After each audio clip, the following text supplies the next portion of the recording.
3 days of terrorism in France being felt in nations around the world, especially Western allies, France, the UK, Australia, and of course the United States. It's being called a new kind of world war, and now President Obama announces that he's moving ahead with plans to hold an international terrorism summit next month.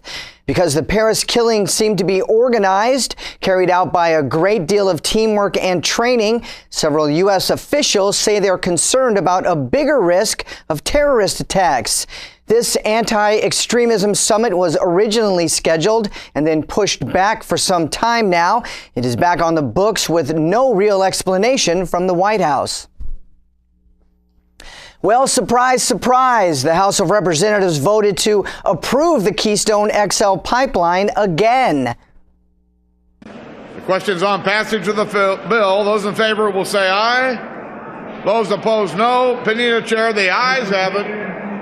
10 times the House has passed the same bill on to the Senate. Hey, at least they are persistent. And now this controversial bill sits in the Senate, where it just barely missed approval by one vote in December.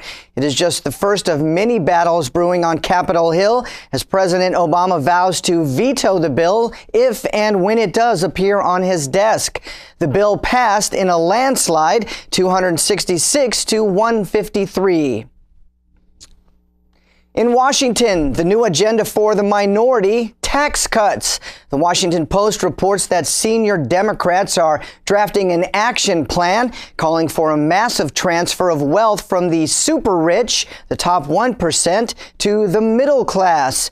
The new proposal unveiled on Monday. It's presented as a paycheck bonus credit that would cut $2,000 a year off of the tax bills of couples that earn less than $200,000 per year. Other provisions would nearly triple the tax credit for child care and reward people who save money. Political strategists say Dems are trying to paint Republicans into a corner, and it would force Republicans to choose high rollers on Wall Street over the hardworking American middle class. The bill will not pass. There simply aren't enough votes, but it would be equal to about $1.2 trillion over a decade and would come directly from Wall Street's elite. Though a new fee on financial transactions and would siphon billions of dollars from the richest people on Wall Street. President Obama is playing a little hardball with business owners, urging them to shoulder more responsibility when it comes to data breaches and internet hacks. The internet is a big topic of discussion in Washington in recent days, and now the president is turning to Congress to help tighten the screws on private industry IT departments. Under the new proposal, companies would have to tell customers within 30 days if their private data was hacked or stolen. The president announced his plan Monday at the Federal Trade Commission, and it also makes it illegal to sell customers' identities overseas. The move follows high-profile cyber attacks on retailers like Target and Home Depot. The president will also push to ban companies from selling student data to third parties or using that information to target advertising. It is interesting to note, though, that the president's government-funded student loan programs use the same student data to identify prospective students and capitalize on their student loan revenue. There's no word if the White House will also stop their methods of harvesting private student data.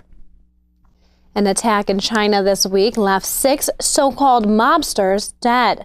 Chinese police shot 6 men dead after the men attempted to set off an explosive device in Xinjiang. Violence has increased in the last 2 years on the borders of Central Asia. Some attacks have been blamed on Islamist militants throughout the country, including Beijing. Just 2 months ago, 15 people were killed when a group threw explosives into a crowd in Xinjiang. The city is a crucial economic area, but power struggles between 2 groups has led to violence in the area. This stems from clashes between the Muslim Uyghur people and the Han Chinese. U.S. Secretary of State John Kerry has arrived in Pakistan. Kerry is expected to discuss security talks with Pakistan's top civilian and military leaders. Since the terror attack in Peshawar left more than 140 people dead, the country has announced they would be establishing a national action plan. Kerry's visit is to emphasize extending the fight on terrorism to the Haqqani network. The group has organized multiple attacks against America and Pakistan in the past. Kerry also will be working to encourage a unity government. He is hoping for more cooperation between Pakistan and Afghanistan. Kerry plans to meet with Prime Minister Nawaz Sharif, General Sharif, and the Prime Minister's National Security Advisor. Be a king or queen for a day. This is every little kid's wish, but now it may be reality for some wealthy adults. A website called Rent a Village is now offering anyone with the cash to do exactly that. For those looking to book the majority of the community's accommodations, a person or group can rent out an entire village. Castles, horseback riding, carve your name into a mountainside, and even order a fireworks show upon your arrival.